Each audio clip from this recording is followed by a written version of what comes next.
नमस्कार दोस्तों। आज मैं इंजीनियरिंग ड्राइंग की दूसरी क्लास आपके सामने लेके आया हूँ। इस क्लास में मैं आपसे रेखाओं के बारे में डिस्कशन करूँगा। रेखाएं कितने प्रकार की होती हैं, रेखाएं होती क्या हैं और विमांकन कैसे किया जाता है। ठीक है, जो इम्पोर्टेंट चीज़ें हैं उसका डिस्कशन चलेगा और इसी बुक के अनुसार चलेगा जो आपको सामने किताब दिख रही है। ये है इंजीनियरिंग ड्राइंग की बुक NSQF फर्स्ट ईयर की। चलिए आइए शुरू करते हैं इस बुक के अनुसार डिस्कशन कि लाइन को कैसे इस बुक में समझाया गया है। लास्ट क्लास में आपने ड्राइंग इंस्ट्रूमेंट, ड्राइंग मटेरियल के बारे में पढ़ा था। ठीक है, अब यहाँ जो थ्योरेटिकल डिस्कशन चल रहा है वो लाइन के बारे में चलेगा आपके सामने। तो आइए देखते हैं कि लाइनें हैं क्या। ठीक है, तो यहाँ जो लाइन का पहला आपके साथ ये देखिए, यहाँ पे पहला टॉपिक जो हमारे पास है वो है टाइप्स ऑफ लाइन। तो लाइन है क्या? लाइन जो होती है इसमें लिखा है definition, a point represent a location in space having no width or height, it is represented by drawing instruction of line or a dot. है ना। सबसे पहले पॉइंट को डिफाइन किया गया है कि जो पॉइंट होता है वो एक लोकेशन को दर्शाता है ना। इसकी कोई लंबाई चौड़ाई नहीं होती है। फिर लाइन क्या है? Line is the path of a point with its move. Line क्या होता है? एक रास्ता होता है किसका? पॉइंट का, जहाँ पे पॉइंट मूव करता है, चलता है। जो NCVT NSQF की लेवल में जो बुक पे डिफिनीशन दी गई है मैं आपको फिर से समझा दूं। पॉइंट का जो पाथ होता है ना, उसी को हम लाइन कहते हैं, उसी को हम लाइन कहते हैं। It has no thickness and, इसकी कोई मोटाई नहीं होती। ठीक है, ये स्ट्रेट लाइन, कर्व लाइन, दो प्रकार की लाइन होती हैं। अगर it is the path of point when it is moving in a particular direction, अगर पॉइंट एक निश्चित डायरेक्शन में, एक सीध पे या एक डायरेक्शन पर मूव कर रहा है तो ऐसा पाथ अगर बनता है तो उसको हम स्ट्रेट लाइन कहते हैं, जैसा कि आपको यहाँ डायग्राम में दिखाई दे रहा है। ठीक है, आप देख सकते हैं ये आपके पास डायग्राम है। यहाँ ये लाइन जो है ये किसको शो कर रही है? स्ट्रेट लाइन को शो कर रही है। ठीक है, तो स्ट्रेट लाइन आप देख सकते हैं। अगर पाथ क्या है, अपना डायरेक्शन लगातार चेंज करता हुआ जाएगा तो कैसा बनाएगा? कर्व लाइन बनाएगा। आप देख सकते हैं यहाँ पे। अच्छा, स्ट्रेट लाइन की कई प्रकार हैं, जैसे कि हम यहाँ पे पहला प्रकार देख सकते हैं स्ट्रेट लाइन में, horizontal line. Horizontal line are those which up parallel to horizontal plane. है ना। अगर कोई ऐसी लाइन जो हॉरिजॉन्टल प्लेन, हॉरिजॉन्टल को हम हिंदी में क्षैतिज तल के नाम से जानते हैं। तो क्षैतिज तल के समानांतर अगर कोई रेखा खींची गई है तो उसको हम क्षैतिज रेखा कहते हैं। जैसे यहाँ पे दिखाई दे रहा है चित्र में, आपको क्लियरली स्पष्ट है। क्या दिख रहा है कि एक पॉन्ड बना हुआ, एक इस रुका हुआ पानी बना हुआ, उसके समानांतर जो रेखा है AB रेखा, ये रेखा AB रेखा, ये क्या है? आपकी हॉरिजॉन्टल लाइन है। ठीक है, तो इसके बाद vertical line which is a perpendicular तो हॉरिजॉन्टल लाइन और कॉल्ड वर्टिकल लाइन। ऐसी रेखा जो क्षैतिज रेखा के से 90 डिग्री पर हो। एग्जाम्पल के तौर पर यहाँ पे प्लम बॉब बना हुआ है, आपने देखा होगा। जो मिस्त्री मशीनरीज वाला जो वर्क करते हैं, जोड़ाई का काम करते हैं, ऐसे मिस्त्री एक साहुल का उपयोग करते हैं जिससे दीवार बिल्कुल सीधी बने, जिसको इंग्लिश में प्लम बॉब के नाम से जानते हैं। उसके समानांतर अगर कोई काल्पनिक रेखा खींची जाती है तो उसको हम वर्टिकल लाइन के नाम से जानते हैं। यहाँ एग्जाम्पल में दिया हुआ इंक्लाइन लाइन या oblique line, a straight line which is neither horizontal nor vertical, जो ना तो क्षैतिज हो और ना ही कैसी हो? वर्टिकल हो, ऊर्ध्वाधर हो। हिंदी में वर्टिकल को ऊर्ध्वाधर कहते हैं, ऐसी लाइन को हम इंक्लाइन लाइन कहते हैं। लेकिन होनी कैसी चाहिए लाइन? Straight line. ये स्ट्रेट लाइन के प्रकार हैं। नेक्स्ट जो है कर्व लाइन, स्ट्रेट लाइन, दूसरी थी कर्व लाइन। तो curve line it is a path of point which always change its direction, ऐसा बिंदु जो अपना डायरेक्शन चेंज कर रहा हो, बार बार बदलता जा रहा है, तो ऐसे में जो रास्ता निर्मित होगा उस पाथ को हम क्या कहेंगे, कर्व लाइन कहेंगे, जैसा कि आपको यहाँ चित्र में दिखाई दे रहा है। तो ये मेन इम्पॉर्टेंट दो परिभाषा है, ठीक है, ये देख सकते हैं आप, ठीक है। कर्व लाइन, अब इसके बाद पैरेलल लाइन आप देख सकते हैं कि जो स्ट्रेट लाइन होती है वो भी पैरेलल होती हैं और जो कर्व लाइन होती है वो भी पैरेलल होती है। आप चित्र में ध्यान से देखिए, स्ट्रेट लाइन भी पैरेलल दिखा रहा है और कर्व लाइन भी। They are the line with same distance between them, ऐसी लाइनें जिनके बीच में बराबर दूरी हो, ऐसी लाइनों को हम क्या बोलते हैं, पैरेलल लाइन। ये एक दूसरे से मिलनी नहीं चाहिए आगे बढ़ाने पर, ठीक है। आगे है perpendicular line, when two line meet at 90 degree, two line are said to be a perpendicular to each other, when of the line is called the reference line, ठीक है ना। परपेंडिकुलर होनी चाहिए, आप देख सकते हैं चित्र में। तो ये कुछ बेसिक है लाइन का। आगे हम डायमेंशनिंग के बारे में थोड़ा सा देख लें, क्योंकि डायमेंशनिंग हमको हर डायग्राम में करनी पड़ेगी, है ना। ये फ्री हैंड डायग्राम के कुछ चित्र हैं जो इम्पोर्टेंट है, इसका डिस्कशन हम एक क्लास में आपके साथ ज़रूर करेंगे। तो अभी हमारा जो नेक्स्ट टॉपिक है इसी में लाइन, अभी हमारी लाइन कंप्लीट नहीं हुई। लाइन के जो टाइप्स होते हैं, है ना, अभी तो हमने बेसिक लाइन के बारे में जाना, अब उसके टाइप्स के बारे में जानेंगे, फिर डायमेंशनिंग के बारे में। देखिए जो हमारी ये लाइन है, आप देख सकते हैं ए प्रकार की लाइन है जो 0.5 mm है, ठीक है ना। ये जो पहली लाइन आप देख रहे हैं 0.5 mm, ये कंस्ट्रक्शन लाइन है, सॉरी कंस्ट्रक्शन ऑब्जेक्ट लाइन है, ये मोटी होती है 0.5 mm। और ये जो दूसरी लाइन होती है बी प्रकार की लाइन, जैसा कि आप यहाँ पे देखेंगे बगल में यह लिखा है A1 visual outline visual edges, जो चीज़ें दिखाई दें स्पष्ट रूप से उसको हम मोटा बनाते हैं। ये एक कॉमन किसी चीज़ है, इस हिसाब से इसको लिखा गया है। और जो दूसरी आपकी बी प्रकार की लाइन है 0.2, ये इमेजिनरी लाइन भी हो सकती है, डायमेंशनिंग लाइन भी हो सकती है, प्रोजेक्शन लाइन भी हो सकती है, एक्सटेंशन लाइन भी हो सकती है, लीडर लाइन हो सकती है, हैचिंग आउट लाइन हो सकती है, शॉर्ट सेंटर लाइन हो सकती है, थ्रेड लाइन हो सकती है और डायगोनल लाइन हो सकती है। मतलब जो पतली रेखा है वो बी प्रकार की होगी और जो मोटी रेखा है वो ए प्रकार की होगी। इनकी मोटाई में अंतर क्या होगा, ये 0.5 mm मोटी है और ये 0.2 mm मोटी है।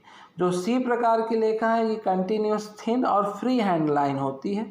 इसका उपयोग हम कहाँ करते हैं, लिमिट ऑफ पार्शियल और interrupted view and section if the limit is not chain thin, जहाँ पे लिमिट हमको नहीं समझ में आती तो वहाँ पे हम इस तरह की रेखा का प्रयोग करते हैं। फिर ये है आपकी कंटिन्यूअस विथ स्ट्रेट जिगजैग, जैसे आपने एसी पर्पथ का बनाया था ऊपर नीचे, है ना, उस तरह की लाइन है। ये भी लंबी दूरी को दर्शाने के लिए की जाती है।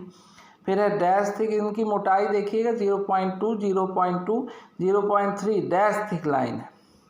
इसका प्रयोग hidden edge, hidden outline, hidden edge, इन सब चीज़ों के लिए किया जाता है ना। आप देख सकते हैं E1 E2 हिडन आउटलाइन और हिडन एज के लिए किया गया ई प्रकार की लाइन का प्रयोग, और एफ प्रकार की लाइन का प्रयोग हिडन आउटलाइन हिडन एज के लिए। डैश थिन है और चैन thin, centre line, line of symmetry, अगर बीच से दो बराबर भाग में बांटना है उसके लिए है। ये है आपकी कटिंग प्लेन लाइन या चैन थिक लाइन। ये देख सकते हैं कोई किसी पार्ट को अगर हम दो बराबर भागों में बांटते हैं तो अंत में इसको डार्क कर दिया जाता है, ये चैन थिक लाइन है। Indication of line of surface to which special requirement apply, जैसा कि इस पर दिया हुआ है, ठीक है। अब ये डबल डैश की लाइन है, आप गौर से देखेंगे 0.2 mm की है, चैन थिन डबल डैश। कई प्रकार से इसका प्रयोग करते हैं। आउटलाइन ऑफ एडजेसेंट पार्ट, कोई एडजेसेंट पार्ट है उसकी आउटलाइन में। Alternative and extreme position of movable part, centroid line के रूप में। Initial outline pure forming parts suitable for front of the cutting plane. कुछ इस प्रकार के इसके उपयोग होते हैं, इनको अलग से भी यहाँ पर दर्शाया गया है और एग्जाम्पल दिखाया गया है बुक में। जैसे कि ये आपको के सामने पहला एग्जाम्पल है, ए प्रकार की लाइन का visual line A1, visual line A2। इसी तरह से ये देखिए शॉर्ट सेंट्रल लाइन कैसे दर्शाएंगे, यहाँ दिखा रहे हैं। डायगोनल लाइन की अभी हमने ऊपर आपसे चर्चा की थी। ये थ्रेड लाइन है, अंदर थ्रेड को दिखाना होता है, तो ये देख सकते हैं आप, थ्रेड लाइन है ये थ्रेड लाइन है। ये जो लाइन आप देख रहे हैं, है ना, ये लाइन आपकी थ्रेड लाइन है। इसी तरह से आप चित्र में स्पष्ट रूप से चीज़ों को दिखा सकते हैं लाइनों के माध्यम से। लाइनों का बहुत इम्पोर्टेंस है स्टूडेंट। अगर आप लाइनों के बारे में नहीं सीखेंगे, ये देख सकते हैं लंबी भाग को दिखाया गया है D1 D2, है ना। अभी हमने आपको बताया था ना ये long break line, short break line के बारे में, जिग जैग टाइप लाइन, ये इसका प्रयोग यहाँ पे किया गया है। यहाँ पे देखिए कैसे इसको दर्शाया गया है चित्रों के माध्यम से। लाइनें को प्रयोग को समझना है हमको, जो बहुत इम्पोर्टेंट है ना। आइए चलते हैं अगले टॉपिक की तरफ। क्या है कि लाइन अगर किसी की गड़बड़ हो रही है तो 100% आप जो ड्राइंग है वो कैसी इंजीनियरों की भाषा है। और अगर ड्राइंग में लाइनों के महत्व को आपने नहीं समझा तो आप ड्राइंग अगर दूसरे भाषावादी के पास, भाषा व्यक्ति के पास पहुंचाना चाह रहे हैं, तो वो व्यक्ति आपकी लाइनें अगर सही नहीं है तो चीज़ों को नहीं समझ पाएगा। इसलिए मैं चाहता हूं कि आप लाइनों को ठीक से समझें या बनाएं, क्योंकि इसके भी नंबर एग्ज़ाम में जुड़ते हैं और कटते हैं। अगर आपने सही गड़बड़ चीज़ें की तो सब चीज़ें दिक्कत में हो जाएंगी। आइए हम अगला जो टॉपिक है डायमेंशनिंग के बारे में यहाँ पे चर्चा कर लेते हैं। डायमेंशनिंग एक बहुत इम्पॉर्टेंट टॉपिक है। डायमेंशंस होती क्या है? It is a numerical value expressed appropriate unit of measurement and indicate graphically on technical drawing with line, symbol and notes, है ना। तो डायमेंशन क्या है कि है एक न्यूमेरिकल वैल्यू होती है जिसको हम एक्सप्रेस करते हैं, है ना। यूनिट के रूप में मेजरमेंट इंडिकेट किया जाता है ग्राफिकली, टेक्निकली ड्राइंग में लाइन के माध्यम से, सिंबल के माध्यम से। तो ये इसकी डिफिनीशन है। Definition are classified according to following. पहले फंक्शनल डायमेंशनिंग, ऐसी बीमाएँ जो काम में आती हों उनको हम क्या कहते हैं? Functional dimensioning. जैसे कि आपको ये डायग्राम में दिखाया गया है ना। तो ये बीमाएँ जो हमारे हैं वो काम में आएंगी। नॉन फंक्शनल डायमेंशनिंग, ऐसी बीमाएँ जो काम में आए। और ऑक्सिलरी डायमेंशनिंग, ऐसी बीमाएँ जो सिर्फ सूचना मात्र होती हैं, उपयोग में नहीं आती हैं। फिर जो डायमेंशन होता है वो साइज़ और लोकेशन के हिसाब से होता है। अगर किसी का साइज़ बता रहा है, give the size of component, एक किसी कंपोनेंट का साइज़ बता रहा है, जैसे कि एग्जांपल है कि होल का साइज़ बता रहा है, स्लॉट का साइज़ बता रहा है, गहराई बता रहा है, चौड़ाई बता रहा है, रेडियस बता रहा है, तो ये क्या कहलाएगा? Size dimension. अगर लोकेशन बता रहा है, give a fix relationship of the feature, जैसे कि यहाँ पे आप देख सकते हैं ये एल मतलब लोकेशन, या ये जो डिस्टेंस दिखाई जा रही है यहाँ से यहाँ तक की, ये क्या है? लोकेशन, ठीक है ना।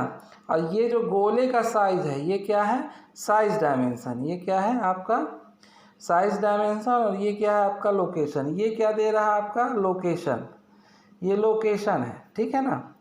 और इसी तरह से आप समझ सकते हैं, है ना, चीज़ों को, कि अगर किसी की साइज बताई जा रही तो साइज S से डिनोटेड है इस डायग्राम में, और लोकेशन दिखा रहा है तो L से डिनोटेड है। तो किसी स्थान से किसी स्थान तक की दूरी लोकेशन, और पर्टिकुलर साइज की बात की जाए तो उसका वो साइज हो जाएगा, ठीक है। तो इस तरह से हम समझ सकते हैं। आगे ये कई प्रकार के हो, इसमें देखिए एलिमेंट ऑफ डायमेंशनिंग कौन कौन से हैं। एक्सटेंशन लाइन है जिसको A से डिनोट किया गया है, ये देख सकते हैं आप, एक्सटेंशन लाइन। डायमेंशन लाइन को B से डिनोट किया गया है ये, ठीक है। और लीडर लाइन देख सकते हैं आप, C से डिनोटेड है, ठीक है। ये आपकी लीडर लाइन है। ये आपकी यहाँ पे एक्सटेंशन लाइन है, ठीक है। और ये पूरी लाइन जो है आपकी, ये एक्सटेंशन लाइन जहाँ पे ए बना हुआ है, ठीक है ना। इसके अलावा ये डायमेंशनिंग वाली रेखा है, डायमेंशन लाइन है या विमांकन रेखा हिंदी में कहें तो, ठीक है। तो इस तरह से चीज़ों को डिनोट किया गया है। डी को एरो हेड से, डी क्या है, टर्मिनेशन ऑफ डायमेंशन लाइन, या कह सकते हैं एरो हेड बना हुआ है यहाँ पे, है ना। इस तरह से लीडर लाइन को प्रयोग किया। तो ये मेन इम्पॉर्टेंट है। एक्सटेंशन लाइन वस्तु से निकलती हुई प्रतीत होती है ना। ऑब्जेक्ट लाइन भी होती है जिससे पूरा ऑब्जेक्ट बना हुआ है। ये देख सकते हैं यहाँ एक्सटेंशन लाइन को बहुत अच्छे तरीके से समझाया गया है। डायमेंशन लाइन की परिभाषा दी है, these are the thin continuous line, ये एक मोटी लाइन होती है, लगातार रेखा होती है। Terminated at end by arrow end, समाप्त कहाँ से होती है, जहाँ पे एरो हेड बना होता है वहाँ समाप्त होती है। डॉट और oblique line touching the extension line, ये एक्सटेंशन लाइन को स्पर्श करती है। डायमेंशन लाइन में कट और cross another dimension line where there is no other way. Dimension line तभी दूसरी डायमेंशन लाइन को काटनी चाहिए जब कोई दूसरा रास्ता ना हो, ऐसा यहाँ पे लिखा है। Dimension to the hidden line be avoid, है ना। हिडन लाइन को विमांकन से बिल्कुल अलग रखना चाहिए। Arrow head may be placed out where space is insufficient, तभी एरो हेड को वहाँ से हटाना चाहिए जब आपके पास स्पेस की कमी हो, जगह की कमी हो। आप देख सकते हैं डायग्राम में कि किस तरह से विमांकन होना चाहिए। बहुत इंपॉर्टेंट स्टूडेंट, इसके बहुत ज़्यादा नंबर कटते हैं एग्ज़ाम में, तो ध्यान से देखिएगा, ठीक है। एरो हेड का देख लीजिए, रेशियो दिया हुआ है यहाँ पर, समझाया गया। इस डायग्राम को ध्यान से देखिएगा, 1:3 के अनुपात में है ये, ठीक है। इसके बाद इस डायग्राम को आप देखिए कैसे इसमें चीज़ों को सही तरीके से दर्शाया गया है। लीडर लाइन की परिभाषा दी गई है, it is a thin continuous line, it connect to note or dimension with feature to which it's appear. ये देख सकते हैं, ये लीडर लाइन यहाँ पर है, आप देखिए, ये देखिए लीडर लाइन को यहाँ पे दर्शाया गया है। ध्यान से समझिए इसके इम्पोर्टेंस को, ठीक है ना। 45 डिग्री पे इंक्लाइंड होती है, यहाँ पे लिखा हुआ है the size of the termination shall be proportional to the size of drawing only on the style of arrow head shall be used on single drawing however where spacing too small for the arrow head, है ना। सारी चीज़ें दी हुई हैं। Arrow head are the drawn or short line forming bars and the convenient including angle between 15 degree and 19 degree, they may be a open closed or closed fillet oblique stroke drawn as a short line inclining 45 degree. ये सारी चीज़ें दी हुई, मैं इसको हिंदी में भी short में बता दिया कि 45 डिग्री पे मुड़ी हुई होनी चाहिए। जिस तरह से डायग्राम में दिख रहा है वैसा होना चाहिए इसमें। अगली जो चीज़ है मेथड्स हैं कि किस किस हिसाब से हमको विमांकन करना है, डायमेंशनिंग करनी है। तो पहला जो मेथड आपको डायग्राम में दिखाई दे रहा है ना, जो मैं आपके सामने डायग्राम रखा हुआ हूँ, इस मेथड में कौन सा है डायमेंशन दिख रहा है आपको, अलाइंड सिस्टम। लाइन के ऊपर आपको विमांकन करना है, जैसा कि इस पे दिखाई दे रहा है चित्र में। इस तरह से अगर आप डायमेंशनिंग करते हैं तो ये अलाइंड सिस्टम के अंतर्गत आता है, ठीक है। इसके बाद जो दूसरा मेथड है वो आपका यूनी डायरेक्शनल सिस्टम है। आइए इसको भी हम चित्र में अच्छे से देख लेते हैं। देख सकते हैं लाइन को ब्रेक करके बीच से तोड़कर विमांकन किया गया है, ठीक है ना। ये देखिए, तो ये जो सिस्टम है ये कौन सा सिस्टम है, यूनी डायरेक्शनल सिस्टम, आप देख सकते हैं। फिर अगला है चैन डायमेंशनिंग। चैन डायमेंशनिंग छोटे छोटे टुकड़ों में विमांकन किया जा रहा है, आप देख सकते हैं। इसको हम चैन डायमेंशनिंग के नाम से जानते हैं। अगला जो आता है चैन डायमेंशनिंग के बाद वो है आपका पैरेलल, है ना, समानांतर। पैरेलल में जब हम विमांकन करते हैं, ये देख सकते हैं आप, है ना, ये पैरेलल में है, ठीक है। इसके बाद है, आप देख सकते हैं method of dimensioning common feature, ठीक है। ये संयुक्त वाला है, संयुक्त विमांकन इसको बोलते हैं, वो वाला समानांतर था, ये संयुक्त विमांकन है, ठीक है। ये आपका जो है विमांकन, ये कैसा कोऑर्डिनेट पद्धति से है ये विमांकन, देख सकते हैं आप इसको गौर से। ये देखिए इस तरह से दो बिंदुओं को x और y के माध्यम से इसको, ये नीचे वाला सॉरी, ये आपका प्रगतिशील पद्धति है, ये आपका प्रगतिशील प्रोग्रेसिव है। आप देख सकते हैं यहाँ पर सबसे पहले 15 लिखा है, फिर 23 है, 39 है, 61, 68, ये क्रमशः बढ़ता हुआ है। इसी तरह से 10, 25, 45, इसलिए इसको प्रोग्रेसिव कहा जाता है। ये देखिए आप यहाँ पे अगला जो है कोऑर्डिनेट सिस्टम है, ये इस पे x और y दो इस तरह से आपके पास चीज़ें दी हुई हैं, जिसके अनुसार क्रम अनुसार इनको संयोजित किया गया है, इनकी दूरी के अनुसार सर्किल्स को ये सब बता रहे हैं कि कहाँ पे ये चीज़ें स्थित हैं। तो इस तरह से ये आप जो सिस्टम है अलग अलग इनसे विमांकन को दर्शा सकते हैं। ये इसके तरीके हैं विमांकन दर्शाने के। तो इन चीज़ों को गौर से देखिएगा स्टूडेंट, बहुत इम्पॉर्टेंट डिस्कशन आज आपके साथ किया गया है। ये एग्ज़ाम में हर चित्र के साथ आपको डायमेंशनिंग करनी होती है और उसके नीचे लिखना होता है all dimension are in mm। सभी में mm लिखा हुआ आपने नहीं देखा होगा। तो ये जो आज की चर्चा थी, अगर आपको अच्छी लगी हो तो इस वीडियो को ज़्यादा से ज़्यादा लोगों तक पहुंचाइएगा, शेयर सब्सक्राइब ज़रूर करिएगा, लाइक का बटन ज़रूर दबाइएगा, शेयर का बटन ज़रूर दबाइएगा। धन्यवाद। अगली क्लास में नए टॉपिक के साथ आपसे मुलाकात होगी।